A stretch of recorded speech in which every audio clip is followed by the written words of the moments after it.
Mensagem 40, livro Vinho de Luz, título Fé. Evangelho de Marcos, capítulo 4, versículo 19, diz Jesus: Mas os cuidados deste mundo, os enganos das riquezas e as ambições de outras coisas, entrando, sufocam a palavra, que fica infrutífera. O tema da fé vai ser analisado pelo Espírito Emmanuel, no primeiro momento, em relação ao crescimento de uma árvore. Emmanuel vai dizer que para que uma planta possa crescer, é necessário ter um trabalho de proteção, de auxílio, de defesa. É preciso que o jardineiro ou aquele que cuida do vegetal faça uso de adubos, tenha vigilância contra parasitas, contra vermes, contra pragas destruidoras, para que esse vegetal precioso possa atingir as suas finalidades.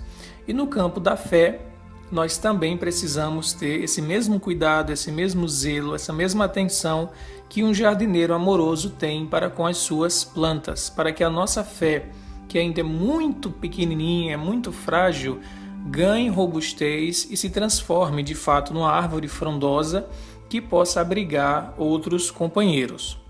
A fé, em sentido geral e mais superficial, às vezes é confundida como crença em alguma coisa. Eu creio que Deus existe, eu creio que os espíritos são imortais, eu creio que há reencarnação. E no sentido mais profundo da própria palavra, no contexto grego e no contexto latino, fé tem a ver com fidelidade. A palavra grega que está nos evangelhos é pistis, que tem a ver justamente com fidelidade, com ser fiel. E a palavra latina que a gente vai encontrar nas traduções do Novo Testamento é a palavra fides, que tem a ver também com a sintonia, com a fidelidade. Então, ter fé em algo é estar sintonizado com esse algo, é ser fiel a esse algo, é viver conforme esse algo e é não perder a conexão. É como se a gente imaginasse um rádio que sintoniza uma determinada frequência e ele consegue se manter nessa frequência para captar a onda, o que a estação emissora emite, e ele está sempre recebendo o conteúdo da estação emissora. No nosso caso, Deus seria essa grande, cósmica, infinita estação emissora de vida para todas as suas criaturas, e nós seríamos os rádios receptores para que possamos, então, com a vitalidade divina, exercer o nosso trabalho, desenvolver a nossa inteligência, desenvolver os nossos sentimentos e conquistar esse patrimônio espiritual que nos está reservado. Emmanuel vai dizer que a conquista da crença edificante não é serviço de menor esforço. Não basta dizer, eu creio, de uma forma, como a gente diz, da boca para fora, para que a situação com a conexão com Deus esteja resolvida. É preciso muito esforço. Allan Kardec vai dizer no Evangelho segundo o Espiritismo que tem muitas pessoas que dizem assim: eu queria muito ter a fé que fulano tem, a fé que Chico Xavier tinha, a fé que Madre Teresa tinha, mas eu não consigo ter essa fé. E Kardec vai refletir dizendo que, basicamente, algumas razões, impedem alguém de ter fé. A maior delas é o orgulho, é não aceitar que há um Criador, que há um ser superior à própria criatura humana.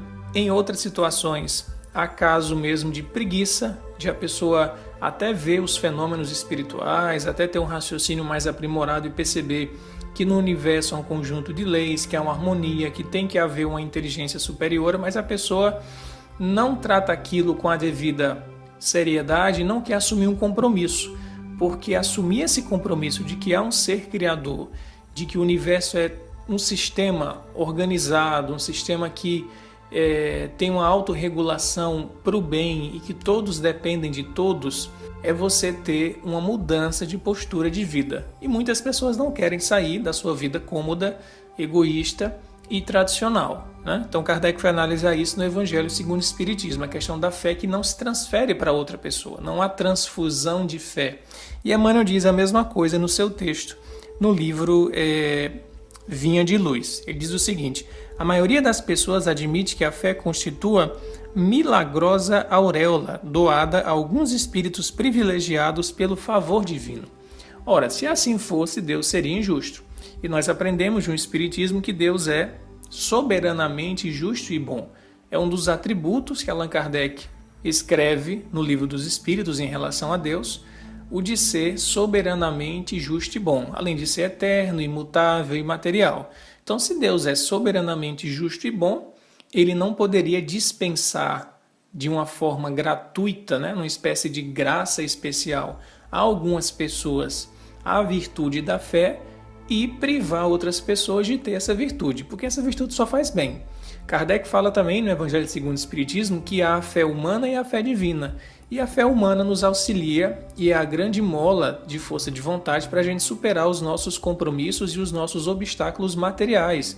O nosso ganha-pão, a nossa profissão, os concursos que a gente exerce, os desafios de sobrevivência, de cuidar da prole, de manter uma família unida, de adquirir recursos materiais que nós precisamos para o desenvolvimento do espírito. Tudo isso é fé humana.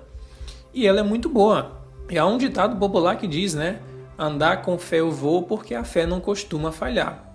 Então, quem não tem fé, que é essa força interior, vai cair diante dos sofrimentos. E divinamente falando, né, no aspecto espiritual, há essa fé que é a conexão com o Criador. Então, só há benefícios. Se só há benefícios, não faria sentido Deus escolher privilegiados para ter essa fé e deixar outras pessoas sem ela. E Allan Kardec vai mostrar no Evangelho segundo o Espiritismo que não é um problema de Deus em relação às criaturas, mas sim um problema das criaturas em relação a Deus. As criaturas que não procuram se aproximar de Deus pelo conhecimento, pelo sentimento e pela vivência da fraternidade, que são os caminhos que nos levam a purificar o nosso coração, e pelo coração purificado a gente consegue sentir o Criador. Emmanuel diz o seguinte: a sublime virtude, né, no caso a fé, é construção do mundo interior, em cujo desdobramento cada aprendiz funciona como orientador, engenheiro e operário de si mesmo. Vejam que interessante. Construção do mundo interior. Então eu sou, ao mesmo tempo, um orientador do projeto. Eu sou o engenheiro que desenha o projeto. E eu sou o operário. É 3 em 1. Para que a fé, que é esse combustível divino, essa conexão divina dentro de mim, possa realmente estar desenvolvida e viva no meu interior. Depende de mim. Tudo depende de mim, porque da parte de Deus já está tudo disposto. A natureza já dispõe a todos nós os recursos. Cabe a mim, pela minha vontade, pelo meu livre-arbítrio, tomar uso desses bens que a natureza nos dá para que eu possa trabalhar, então, em mim mesmo e desenvolver a fé.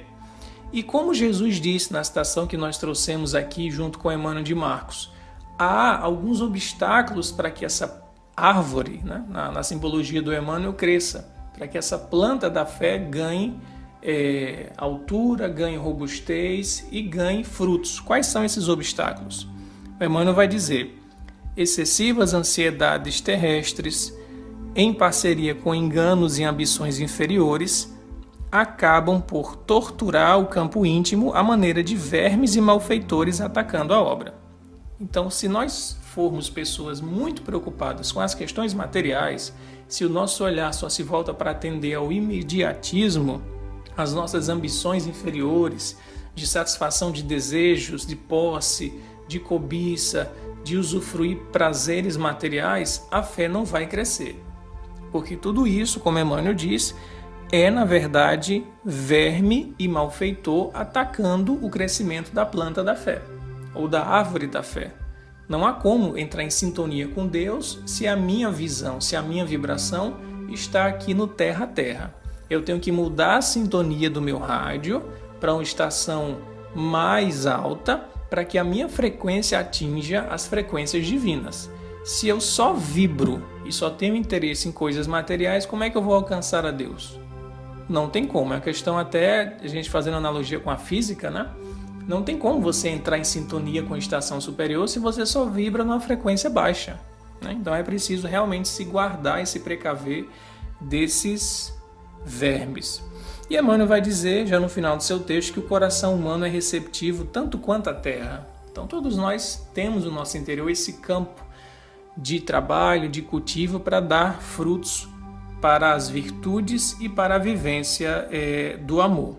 E nós precisamos tratar essa planta divina com muita ternura e com instinto enérgico de defesa. Então veja só, é preciso ter atenção. Jesus fala, sede prudentes como as serpentes e mansos como as pombas. Então não é só você adquirir aquele aspecto de sentimentalismo, de não, a fé é algo assim, de um modo piegas, de você ficar num aspecto meloso. Isso não é fé.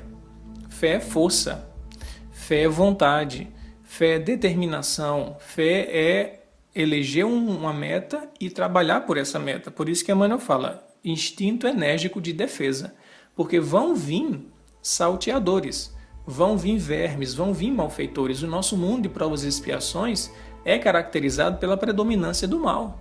Não nos enganemos perante isso. Jesus advertiu os seus discípulos e nós, enquanto discípulos ou candidatos a discípulos, precisamos também estar alertas para que a nossa fé não enfraqueça, não esfrie com as tempestades do mundo. E Emmanuel termina dizendo o seguinte, ninguém pode, pois, em sã consciência, transferir de modo integral a vibração da fé ao espírito alheio, porque realmente isso é tarefa que compete a cada um.